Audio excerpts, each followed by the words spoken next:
O dia em que minha filha me ligou dizendo: "Vendi sua casa e seu carro para viajar à Europa", foi o dia em que eu sorri, porque ela não sabia que a casa que vendeu nunca poderia ser vendida por ela. Eu estava sentada naquela cadeira desconfortável de plástico verde da sala de espera do Dr. Antônio quando meu celular tocou. Era Fernanda, minha filha. Sua voz soava estranha, quase fria, quando disse: "Mãe, amanhã vou viajar para a Europa com o Bruno. Sua casa de praia e seu Corolla já foram vendidos. Precisávamos do dinheiro urgente. Tchau."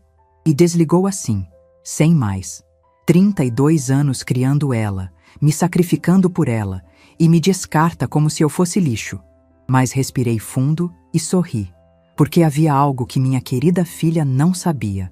Meu nome é Maria Helena Santos Silva, tenho 58 anos, e até esse momento eu pensava que conhecia minha filha. Havia ficado viúva há 6 anos. João Carlos, meu marido, morreu de complicações cardíacas enquanto assistíamos ao Jornal da Noite, como fazíamos todas as noites há 32 anos. Naquela noite, ele havia me servido chá de camomila e biscoitos de polvilho, como sempre fazia quando eu estava nervosa por causa dos exames médicos. "Relaxa, meu amor", me disse, dando um beijo na testa. "Amanhã você vai descobrir que está tudo bem." Foram suas últimas palavras. Desde então, Fernanda havia se tornado mais presente na minha vida. Ou pelo menos era isso que eu acreditava. Vinha me visitar 2 vezes na semana, me levava ao mercado, me acompanhava nas consultas médicas. "Mãe, você precisa se cuidar mais agora que está sozinha", me dizia com aquele sorriso que eu pensava que era de amor, mas que agora entendo que era de conveniência. A casa de praia em Canasvieiras havia sido nosso refúgio durante anos. João Carlos e eu a compramos quando Fernanda tinha 15 anos, com muito esforço e parcelas que duraram 1 década. Cada verão íamos para lá. Construíamos memórias, comemorávamos aniversários, Natal. Fernanda levava os namorados, depois o Bruno, depois o pequeno Lucas. Eu cozinhava para todos, lavava roupa, arrumava a casa. Era nossa tradição familiar. Nunca imaginei que ela veria aquilo apenas como dinheiro. E o Corolla, aquele carro que João Carlos cuidava como se fosse um filho. Lavava todo domingo, trocava óleo religiosamente, sempre estacionado no mesmo lugar debaixo da mangueira. Fernanda sabia o que aquele carro significava para mim. Era o último pedaço dele que me restava. O cheiro dele ainda estava impregnado nos bancos. Suas músicas sertanejas ainda estavam no rádio. Quando ela desligou o telefone, fiquei ali sentada naquela cadeira desconfortável, rodeada de outras pessoas doentes, e pela primeira vez em meses, não chorei. Algo estranho aconteceu dentro de mim, uma calma que não sentia desde a morte do João Carlos, porque nesse momento lembrei de algo que havia esquecido completamente. 3 semanas antes de morrer, João Carlos havia me entregado uma pasta marrom. "Helena, guarda isso no armário do quarto. Se alguma coisa acontecer comigo, abre só depois de um tempo, quando você se sentir preparada." Eu guardei sem pensar muito. Depois do funeral, com tanta dor e tantos papéis para resolver, simplesmente esqueci que existia. A enfermeira me chamou para entrar no consultório. O Dr. Antônio me examinou, disse que meu coração estava bem para a idade, que eu só precisava diminuir o sal e caminhar mais. Eu concordava e sorria, mas minha cabeça estava longe dali. Estava pensando naquela pasta, na frieza da voz da Fernanda, em como o Bruno provavelmente estava por trás de tudo isso. Ele nunca gostou de mim. Sempre me tratou como se eu fosse um estorbo. Saí do consultório e caminhei devagar até o ponto de ônibus. Não tinha mais carro, segundo a Fernanda. Mas enquanto esperava o coletivo, não conseguia evitar um sorriso. Havia algo quase poético em tudo isso. Minha filha acreditava que tinha me deixado sem nada. Mas o que ela não sabia era que João Carlos, meu querido João Carlos, sempre foi um homem muito esperto. O ônibus chegou e me sentei perto da janela. Olhei a cidade passar, as casas, as lojas, as pessoas correndo de um lado para outro, cada uma com suas próprias tragédias, seus próprios segredos. Eu também tinha os meus e estava prestes a descobri-los. Quando cheguei em casa, subi direto para o quarto. Abri o armário e lá estava a pasta marrom, exatamente onde a tinha deixado. Minhas mãos tremeram um pouco ao pegá-la. Podia sentir que havia vários documentos dentro. João Carlos havia escrito meu nome na frente com sua letra caprichada. Me sentei na cama que dividimos por tantos anos e respirei fundo. Lá fora estava começando a escurecer e a casa se enchia daquelas sombras conhecidas que já não me assustavam mais. Abri a pasta devagar, como se estivesse desembrulhando um presente de aniversário. O que encontrei lá dentro me deixou sem fôlego. Havia documentos de cartório, escrituras, comprovantes bancários e uma carta escrita à mão pelo João Carlos. Meus olhos encheram de lágrimas enquanto lia sua letra familiar. Minha querida Helena, se você está lendo isso, significa que não estou mais ao seu lado.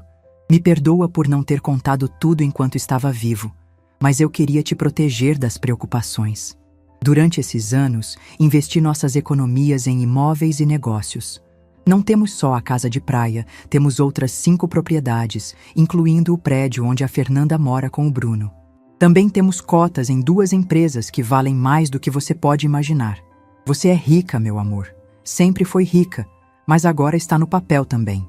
Minhas mãos tremeram enquanto revisava os documentos.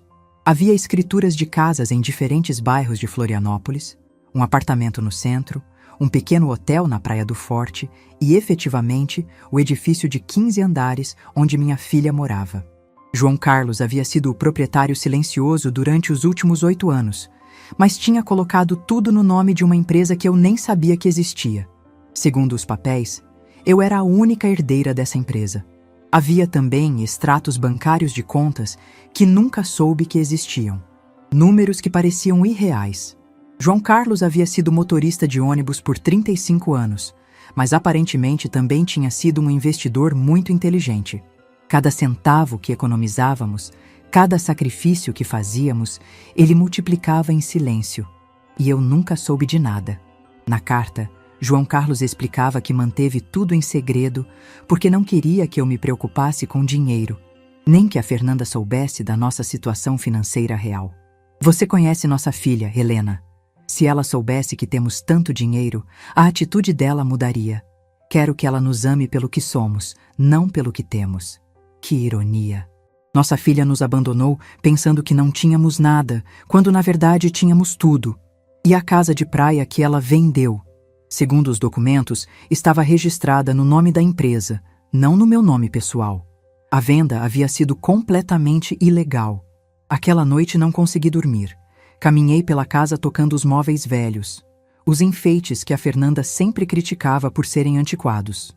Olhei as fotos da família penduradas na parede, especialmente aquela onde ela tinha 7 anos e estava no colo do João Carlos rindo. Onde estava aquela menina doce, quando ela se transformou numa pessoa tão calculista?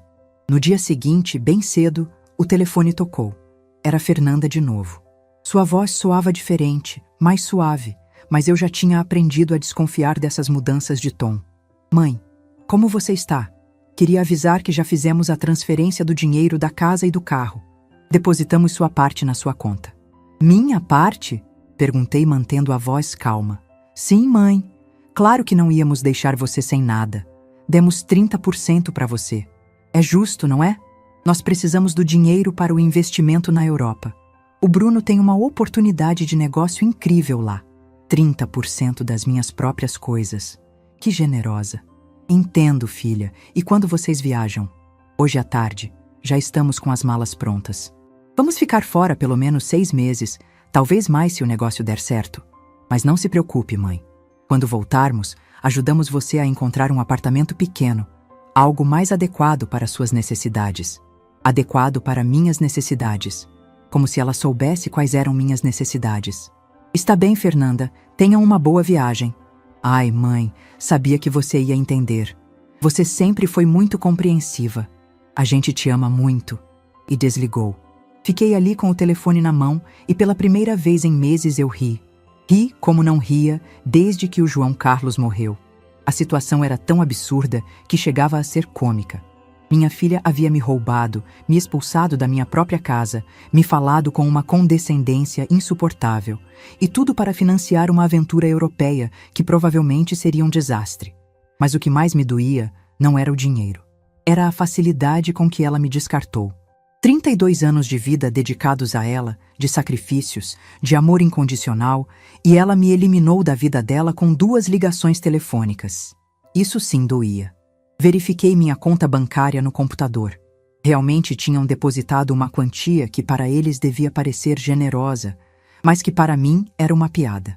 Venderam a casa de praia por muito menos do que valia, certamente porque precisavam do dinheiro rápido, e o Corolla do João Carlos foi praticamente dado. Naquela tarde, da minha janela, vi Fernanda e Bruno colocando malas num táxi. Ele carregava 2 malas enormes, ela levava uma bolsa de viagem que parecia muito cara. Os vi rindo, se beijando, fazendo planos. Pareciam 2 adolescentes empolgados com uma aventura. Nunca olharam para minha janela. Nunca se despediram. Quando o táxi foi embora, me sentei na cozinha com uma xícara de café e os documentos do João Carlos espalhados sobre a mesa. Tinha que tomar decisões. Podia ligar para um advogado, reclamar minhas propriedades, recuperar tudo que me tiraram. Mas algo me dizia que havia uma maneira melhor de lidar com isso. Uma maneira mais educativa. Naquela noite, pela primeira vez em meses, dormi profundamente. Sonhei com o João Carlos. Ele estava sentado na sua poltrona favorita lendo o jornal, como todas as manhãs.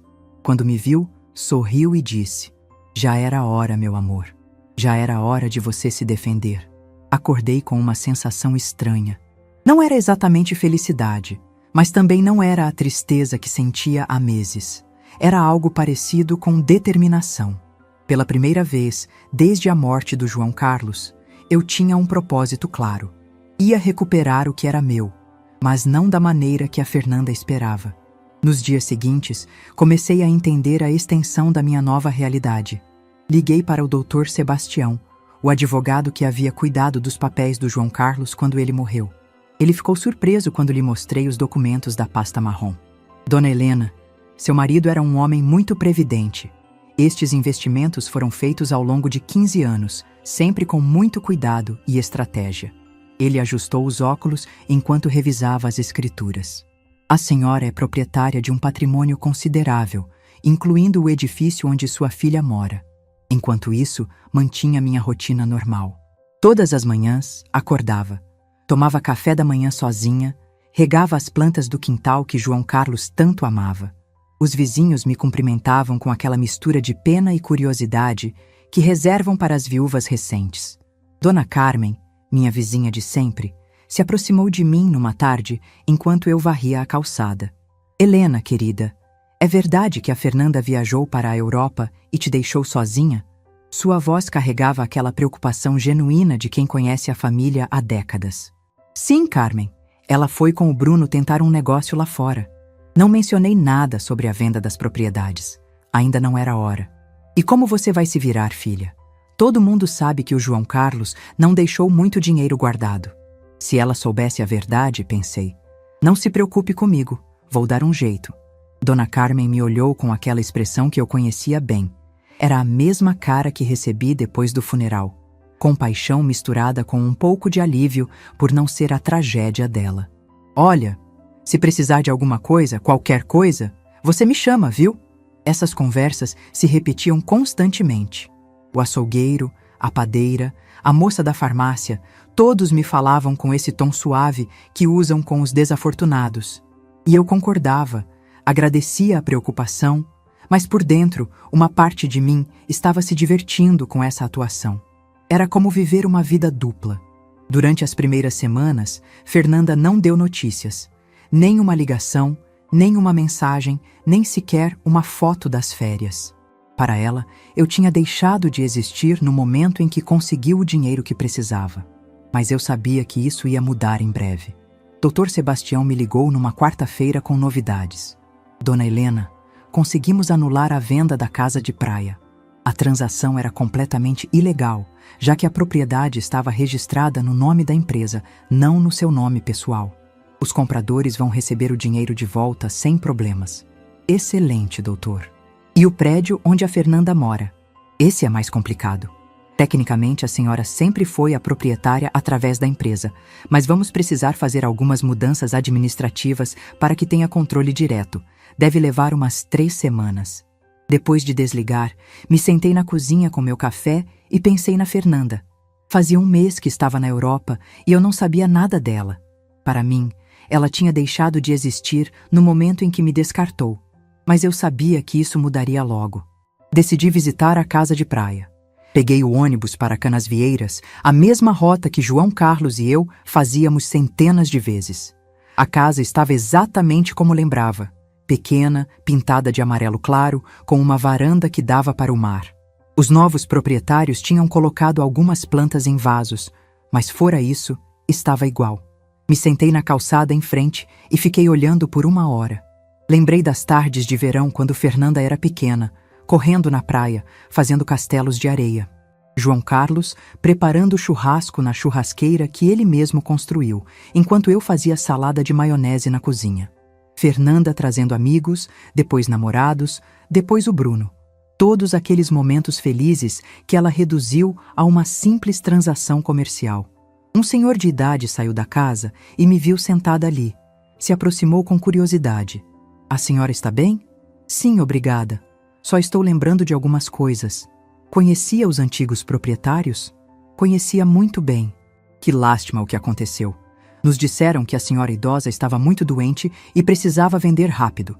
Nós achamos que era uma pechincha, mas agora soubemos que a venda não era legal. Tivemos que devolver a casa." "Vocês a conheceram pessoalmente?" "Não. Tudo foi feito através de intermediários, mas nos disseram que a filha estava cuidando de tudo porque a mãe não conseguia mais." Que situação triste. Se ele soubesse quão triste era realmente, pensei. "Bem, me alegra que vocês não tenham perdido o dinheiro." "Sim. Por sorte, tudo se resolveu bem. Agora temos que procurar outra casa, mas essa aqui a gente tinha gostado muito." Fui embora dali com o coração apertado. Não era só o dinheiro que me doía. Era a facilidade com que Fernanda tinha mentido sobre mim. Inventou uma história sobre minha doença. Usou minha suposta vulnerabilidade para justificar as ações dela. Para ela, eu não era uma pessoa com sentimentos. Era um obstáculo que precisava ser removido. Naquela noite, Dr. Sebastião me ligou de novo. "Dona Helena, preciso falar com a senhora sobre outra coisa. Descobri que sua filha também vendeu o Corolla do seu marido." "Eu sei, doutor." Ela me contou. "O problema é que o carro estava mesmo no seu nome, mas sua filha tinha uma procuração que permitia a venda." "A senhora lembra de ter assinado isso?" Ali estava. O momento em que Fernanda começou a planejar tudo isso. Lembrei vagamente de ter assinado alguns papéis que ela trouxe alguns meses depois da morte do João Carlos, dizendo que eram para facilitar os trâmites da herança. Eu estava tão confusa pela dor que assinei sem ler. "Entendo, doutor. Tem como recuperar o carro?" "Podemos tentar, mas vai ser mais complicado. Vamos precisar provar que a senhora assinou a procuração sob coação ou engano."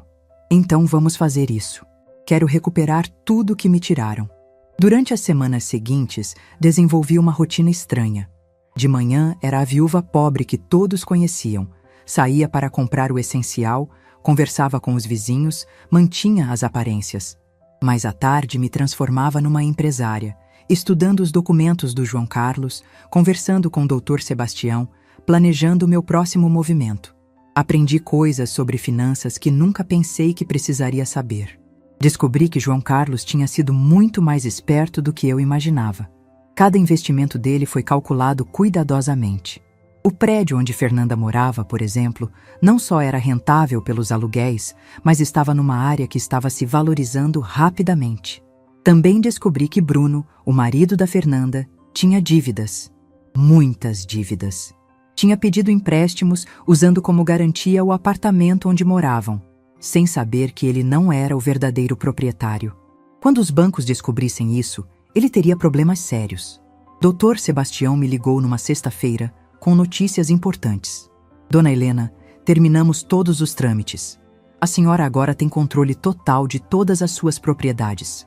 Também consegui recuperar o Corolla do seu marido." "Excelente trabalho, doutor. Agora preciso que me ajude com mais uma coisa." "Diga, Dona Helena." "Quero que prepare uma carta de despejo para minha filha." Houve um silêncio do outro lado da linha. "Dona Helena, tem certeza que quer fazer isso?" "Tenho certeza absoluta. Ela decidiu que eu não era importante na vida dela. Agora vai descobrir o quanto eu sou importante." "Entendo. Quer que eu mande a carta para a Europa? Não, doutor. Quero que entregue quando ela voltar. Tenho a sensação de que vai ser muito em breve. Eu não estava errada. Naquela mesma tarde, Dona Carmen veio correndo na minha casa com fofocas frescas do bairro.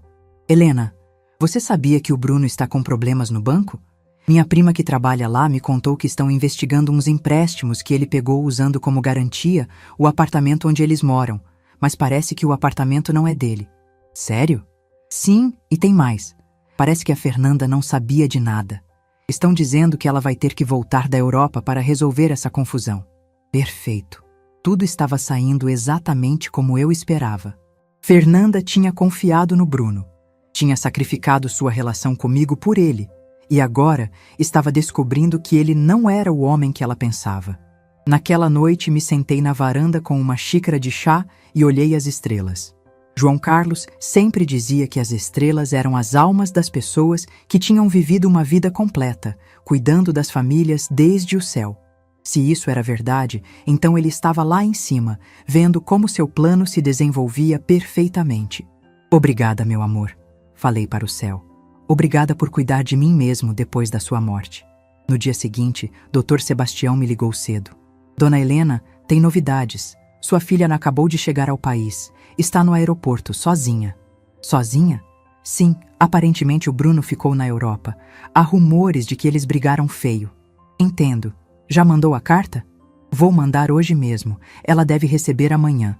Desliguei o telefone e fiquei ali na cozinha sentindo uma mistura de nervosismo e expectativa. Depois de tantas semanas de planejamento silencioso, finalmente tinha chegado o momento do primeiro movimento real. Fernanda estava prestes a descobrir que sua mãe não era a vítima indefesa que ela pensava. Fernanda chegou ao apartamento numa terça-feira à noite. Eu soube porque Dona Carmen veio me contar no dia seguinte que tinha visto minha filha subindo com uma mala só, com cara terrível, pálida, com olheiras, como se tivesse chorado durante todo o voo. E sozinha, completamente sozinha. O Bruno havia ficado na Europa, e quando o porteiro perguntou pelas chaves, ela não tinha. Teve que pedir para o síndico abrir com a cópia de emergência. Bruno ficou com as chaves, o que significava que provavelmente tinha decidido não voltar. Ou talvez Fernanda tivesse descoberto alguma coisa sobre ele e fugido. De qualquer forma, minha filha estava de volta e muito em breve receberia meu pequeno presente de boas-vindas. Dr. Sebastião me ligou naquela mesma tarde, confirmando que a carta foi entregada há 1 hora. O porteiro havia confirmado que Fernanda recebeu pessoalmente. 30 dias para desocupar o apartamento, conforme determina a lei. Quando ele me perguntou se eu tinha certeza que queria fazer isso, eu respondi que minha filha me expulsou da minha própria casa com uma ligação telefônica de 2 minutos, me vendeu minhas coisas sem me perguntar, me tratou como se eu fosse lixo. Agora, ela ia aprender que as ações têm consequências. Naquela noite, não consegui dormir. Fiquei acordada imaginando a cara da Fernanda quando lesse a carta. A confusão inicial, depois a incredulidade, depois o pânico. Provavelmente pensaria que era um erro, que alguém estava tentando aplicar um golpe nela. Mas quando ligasse para verificar, descobriria que tudo era completamente legal. No dia seguinte, como se tivesse estado esperando minha ligação, o telefone tocou às 8 da manhã. Era Fernanda, e sua voz soava desesperada. Me disse que precisava falar comigo urgentemente. Quando perguntei como foi à Europa, ela respondeu que não tinha tempo para isso. Havia recebido uma carta muito estranha, dizendo que tinha que sair do apartamento em 30 dias. Devia ser um erro, não era? Eu sabia alguma coisa disso? Perguntei de quem era a carta, e ela me disse que era de uma empresa que nunca tinha ouvido falar. Investimentos. João Carlos Lita. João Carlos havia usado o próprio nome para a empresa. Que poético. Respondi que nunca tinha ouvido esse nome, que achava muito estranho. Fernanda me contou então que Bruno a havia abandonado na Europa, se foi com outra mulher e agora voltava para isso. Não entendia o que estava acontecendo. Ali estava a confirmação. Bruno havia abandonado ela, provavelmente quando o dinheiro acabou ou quando percebeu que os problemas legais aqui no Brasil eram mais sérios do que pensava. Pobre Fernanda.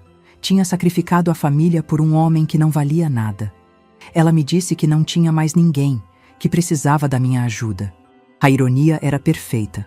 Agora que tinha ficado sem o homem pelo qual me abandonou, lembrava que tinha uma mãe. Disse para ela vir quando quisesse, e ela veio na mesma hora. Quando abri a porta, me surpreendi com o quanto ela estava mal. Tinha emagrecido, estava com olheiras profundas, e sua roupa cara se via amarrotada e descuidada. Seus olhos estavam vermelhos de chorar. Por um momento pensei que ia me abraçar, mas se conteve como se lembrasse de repente como as coisas tinham terminado entre nós.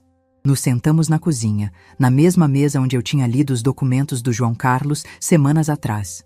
Fernanda parecia pequena naquela cadeira, perdida, como quando era criança e vinha me contar os problemas da escola. Me disse que sentia muito pela forma como foi embora, que sabia que não se comportou bem comigo. Respondi que já tinha passado, mas ela insistiu que não, que me tratou mal, me disse coisas horríveis e agora não tinha ninguém.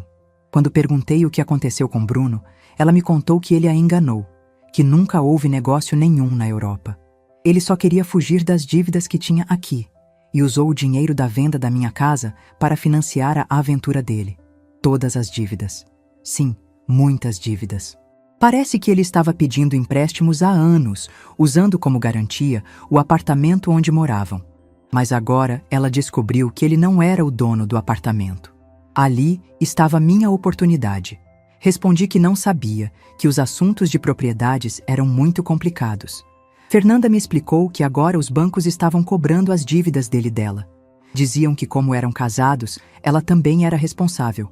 E, além disso, essa carta de despejo. Não sabia o que fazer. Não tinha dinheiro, não tinha trabalho, não tinha onde morar. Ela começou a chorar. Lágrimas reais de desespero genuíno. E por um momento, meu coração de mãe se amoleceu. Quis abraçá-la, consolá-la, dizer que tudo ia ficar bem. Mas depois, lembrei da frieza na sua voz quando me ligou do consultório, da facilidade com que me descartou, da maneira como me falou, como se eu fosse um fardo.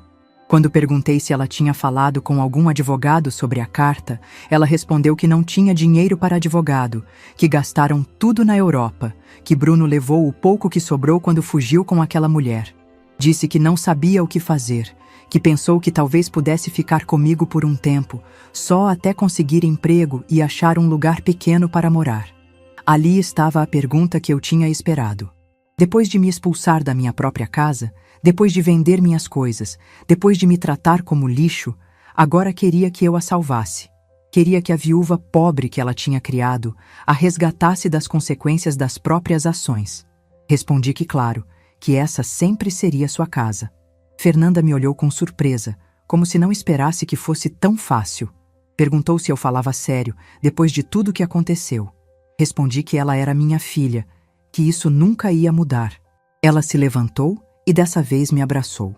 Foi um abraço desesperado de alguém que está se afogando e se agarra ao que encontra. Eu a abracei também, mas não com o amor incondicional de antes. Agora havia cálculo no meu abraço. Estratégia. Ela me agradeceu e prometeu que ia achar trabalho logo, que não ia ser um peso para mim. Disse para ela não se preocupar com isso agora, que descansasse, se recuperasse e depois veríamos suas opções. Fernanda foi embora naquela tarde para buscar algumas coisas no apartamento. Eu fiquei na cozinha pensando em como tinha sido fácil. Ela tinha vindo exatamente como eu planejei. Quebrada, desesperada, sem opções. Mas essa era só a primeira parte do meu plano. Tê-la morando comigo me daria a oportunidade perfeita para a próxima fase. Ia deixar que se instalasse, que se sentisse segura, que acreditasse que tinha encontrado refúgio na minha casa. E depois, quando menos esperasse, ia ensinar para ela a diferença entre ser pobre por escolha e ser pobre por consequência.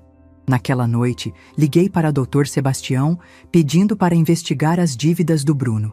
Queria saber exatamente quanto ele devia, para quem devia, e que opções legais tinha para separar essas dívidas da minha filha. Quando ele perguntou qual era meu plano final, respondi que era muito simples. Ia salvar minha filha, mas primeiro ela precisava entender o que significava realmente tocar o fundo do poço. Fernanda se mudou para minha casa no dia seguinte. Chegou com 2 malas e uma caixa de papelão, tudo o que restava da sua vida anterior. A vi desfazer as malas no seu quarto antigo, o mesmo onde dormiu durante a adolescência, e pude ver a humilhação em cada movimento. Tinha passado de morar num apartamento luxuoso a se refugiar no quarto da juventude. Ela me mostrou um envelope que encontrou no apartamento, entre as coisas do Bruno. Tinha meu nome. Era outro envelope do João Carlos. Meu coração acelerou, mas mantive a compostura. Esse envelope era diferente do que encontrei no armário. Era menor, mais novo. Fernanda disse que talvez Bruno tivesse encontrado entre as coisas do pai quando ele morreu e esqueceu de me dar. Abri o envelope na presença dela. Dentro havia uma carta curta e uma chave pequena. A carta dizia que se eu estava lendo isso depois de ter recebido o envelope principal, significava que nossa filha estava passando por um momento difícil. A chave abria um cofre no Banco do Brasil, Agência Centro, número 158. Lá tinha algo que podia me ajudar a ajudá-la, mas para usar com sabedoria. Fernanda leu a carta por cima do meu ombro e ficou impressionada que o pai tinha um cofre. Eu disse que não sabia. Ela perguntou se achávamos que devíamos ir ver o que tinha, que talvez fosse algo importante, documentos ou algo de valor que pudesse nos ajudar. A desesperação na voz dela era palpável. Fernanda estava se agarrando em qualquer possibilidade de encontrar uma saída da situação, e eu ia deixar que se agarrasse um pouco mais antes de mostrar a realidade completa. Respondi que estava bem, que podíamos ir no dia seguinte. Naquela noite, enquanto ela organizava suas poucas coisas, eu me preparei para a próxima fase do plano. Fernanda estava exatamente onde eu queria, vulnerável, dependente e ainda sem suspeitar que eu tinha o poder de resolver todos os problemas dela. Mas primeiro, ela precisava entender completamente o que tinha perdido quando me abandonou. No dia seguinte, fomos ao banco. Fernanda estava nervosa, esperançosa. Eu mantive minha atuação de viúva confundida que não entendia muito sobre questões financeiras. O funcionário nos levou até os cofres, verificou minha identidade e abriu o cofre número 158. Dentro havia joias, muitas joias, anéis, colares, pulseiras, brincos. Algumas peças eu reconhecia como herança da família do João Carlos. Outras eram completamente novas para mim. Fernanda ficou sem fôlego quando viu tudo aquilo. Disse que devia valer uma fortuna, apontando para uma esmeralda e um colar de pérolas. Comentou que o pai tinha guardado um tesouro ali. Segundo a carta do João Carlos, as joias valiam aproximadamente R$150 mil. Era uma quantia significativa, mas não era nada comparado ao resto do meu patrimônio. Era como encontrar moedas no sofá quando você tem milhões no banco. Quando ela me perguntou o que fazíamos com aquilo, respondi que não sabia, que eram lembranças de família. Mas Fernanda já estava calculando. Disse que poderíamos vender algumas peças, que com esse dinheiro eu poderia recuperar minha casa de praia, e ela poderia pagar algumas das dívidas do Bruno. Ali estava de novo. Mesmo quando encontrava algo valioso, a primeira reação da Fernanda era pensar em como usar para resolver os problemas que Bruno tinha criado. Perguntei se ela tinha certeza que queria usar a herança do pai para pagar as dívidas do Bruno. Ela respondeu que não tinha outra opção, que se não pagasse alguma coisa, os bancos iam tomar tudo o que ela tinha. E, tecnicamente, ela não tinha nada, porque tudo estava no nome do Bruno. Disse que não conseguia emprego, com todas essas questões legais pendentes, que nenhum empregador ia querer contratar alguém com tantos problemas legais. Levamos as joias para casa.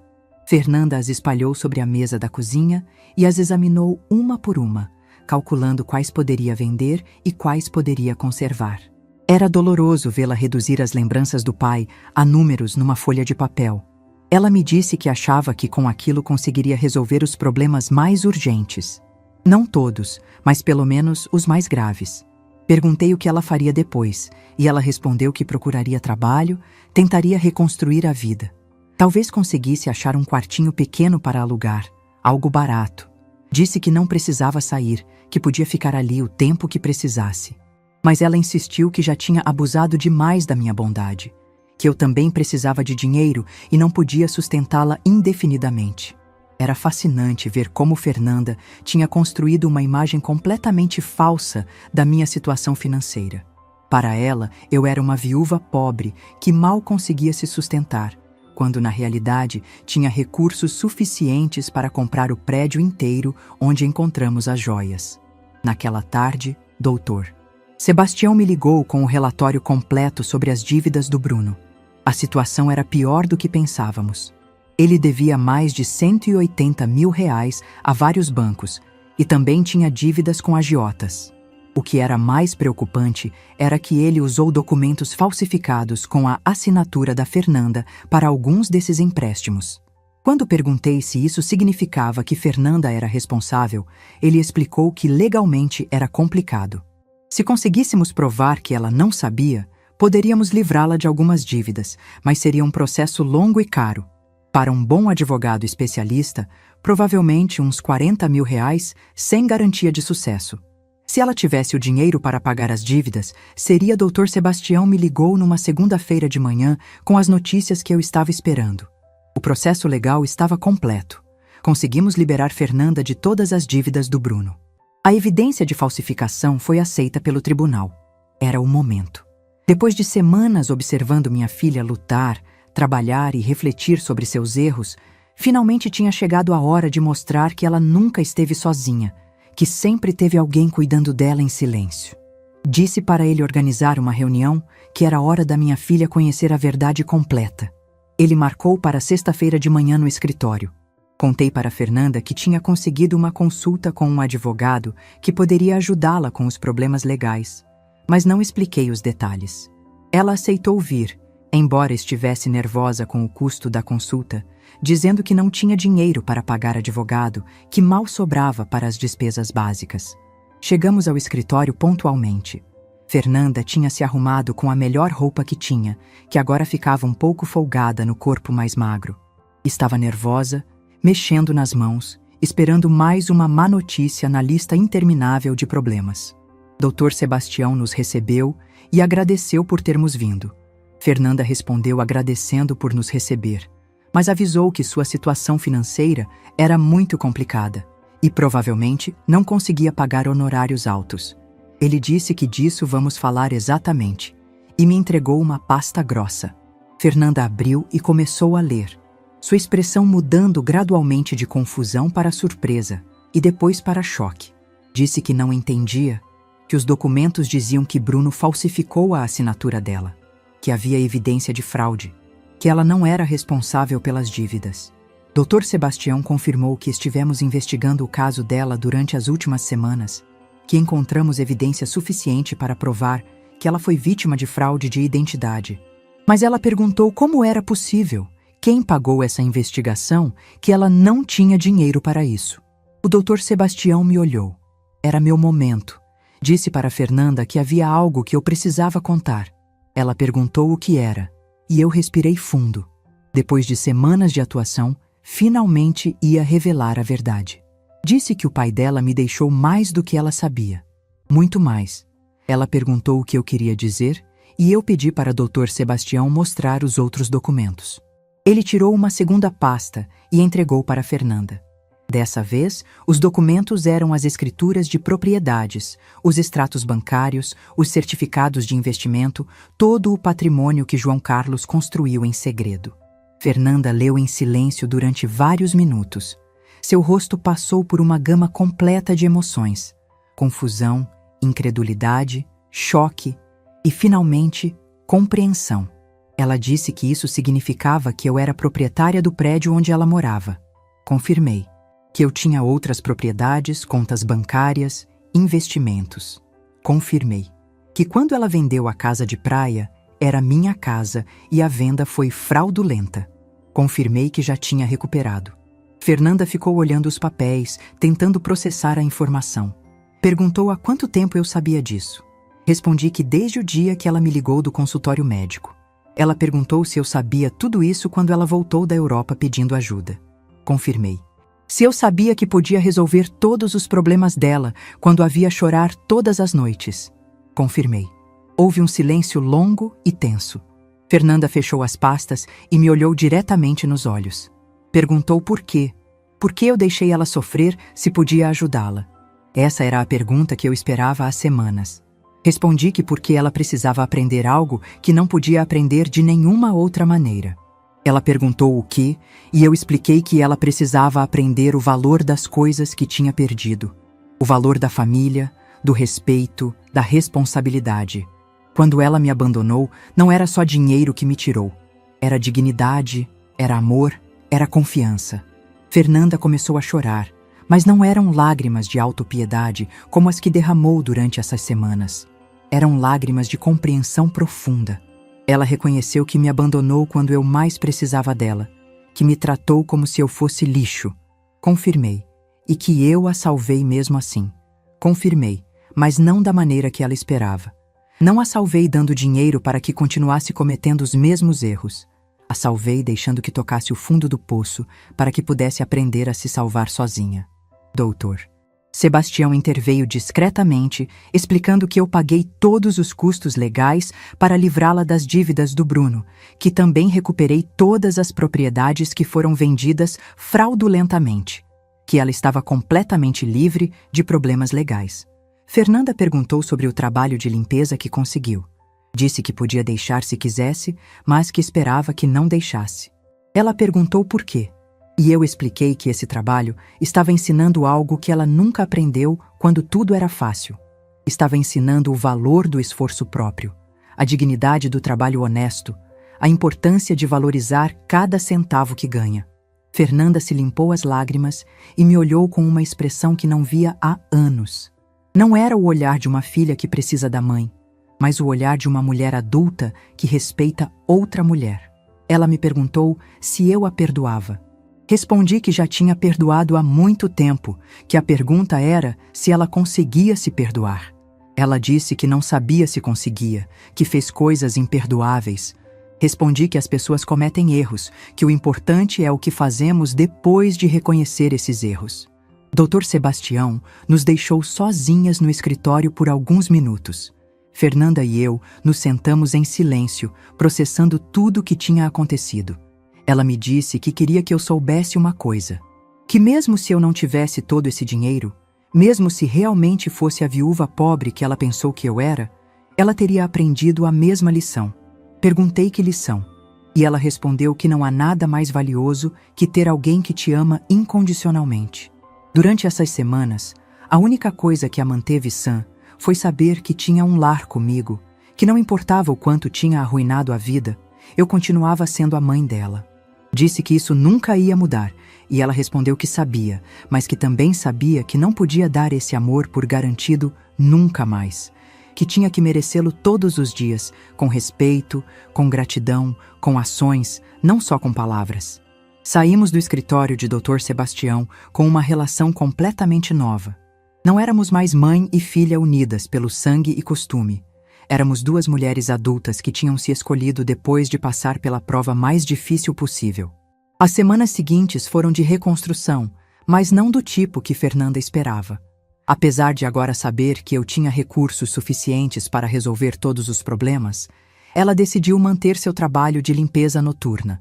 Me disse que precisava terminar o que começou, que não podia simplesmente voltar para uma vida confortável, como se nada tivesse acontecido.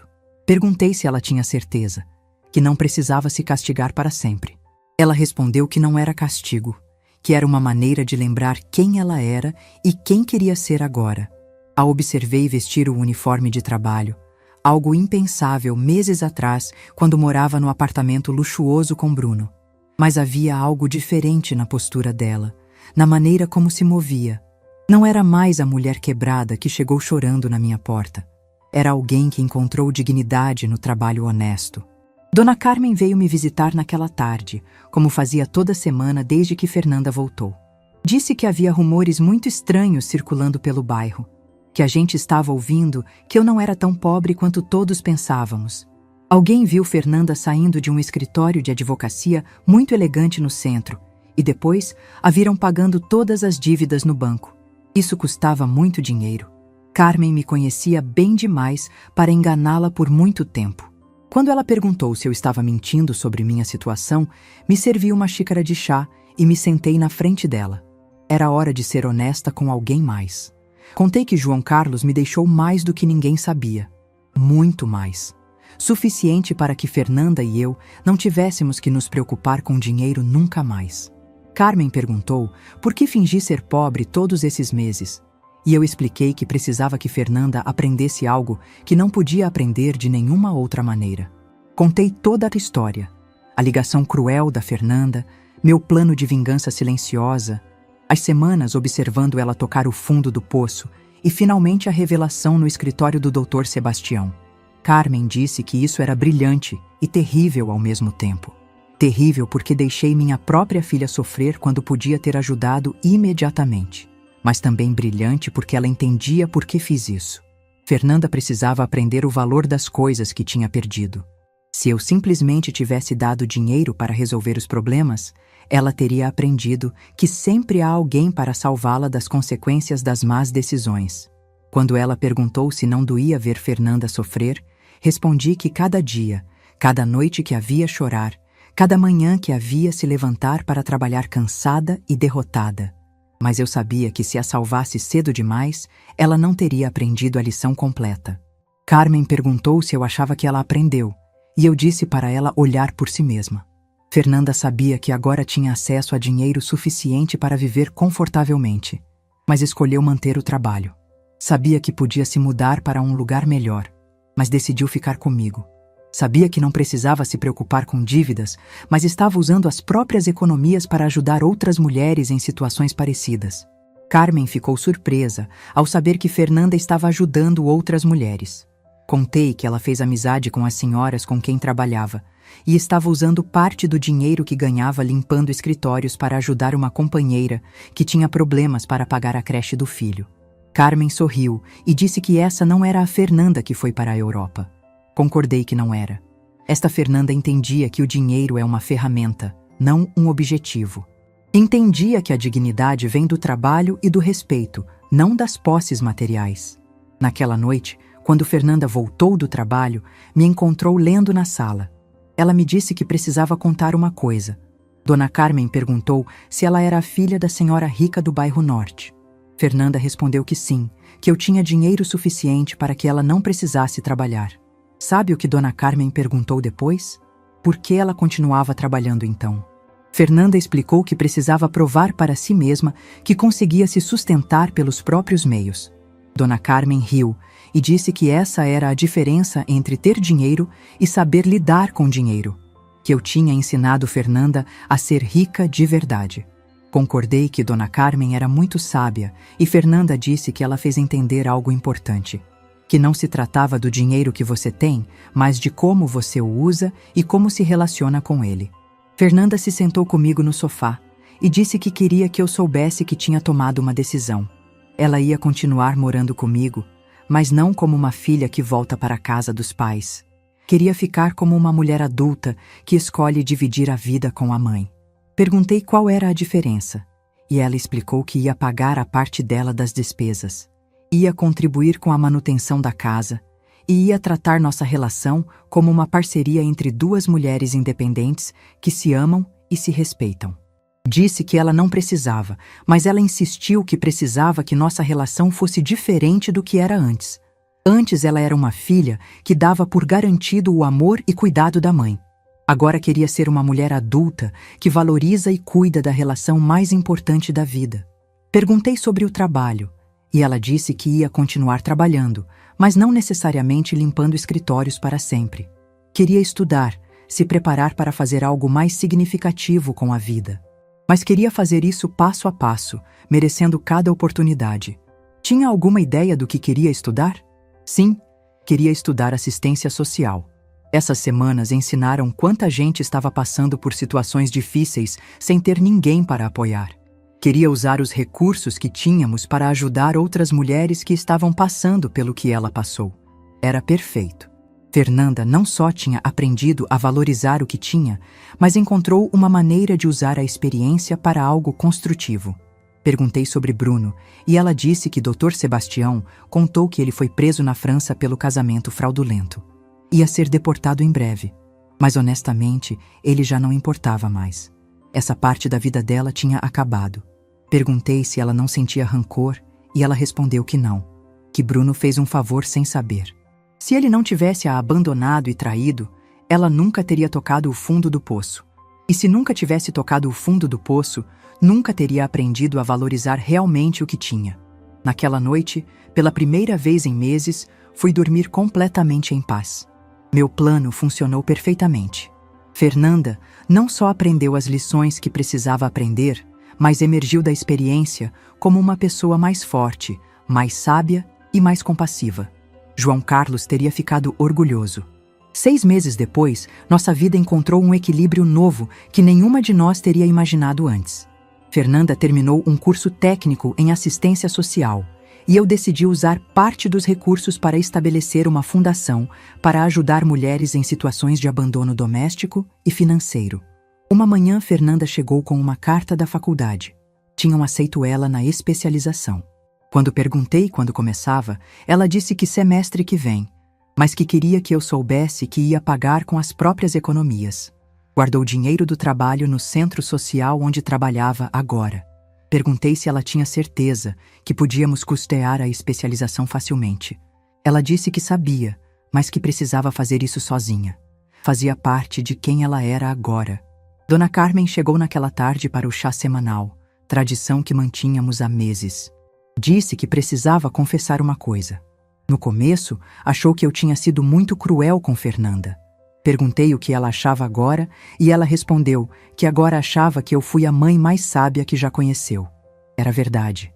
A Fernanda, que estava na sala estudando para os exames, era completamente diferente da que foi para a Europa meses atrás. Essa Fernanda tinha uma serenidade que vinha de dentro, uma confiança baseada nos próprios méritos, não nas posses materiais. Carmen disse que ontem viu Fernanda no mercado comprando legumes para uma família que estava ajudando através do trabalho. Quando perguntou por que usava o próprio dinheiro em vez do orçamento do governo, Fernanda respondeu que algumas coisas não cabem em orçamentos oficiais. Naquela noite, Fernanda e eu jantamos na varanda, algo que se tornou tradição. Era nosso momento para conversar sobre o dia, planejar o futuro e simplesmente desfrutar da companhia uma da outra.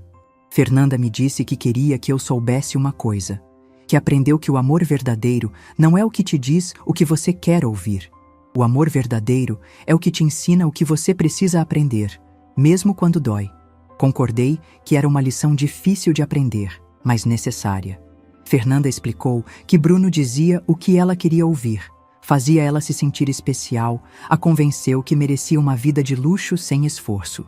Eu ensinei que a verdadeira riqueza vem do trabalho, do respeito e das relações genuínas. Naquela noite, depois que Fernanda foi estudar, me sentei na varanda sozinha, olhando as estrelas e pensando no João Carlos. Tinha cumprido a promessa que fiz para ele. Tinha cuidado da nossa filha, finalmente, da maneira certa. Não a salvei dando dinheiro quando precisava. A salvei ensinando a se salvar sozinha. A justiça chegou não como vingança, mas como educação.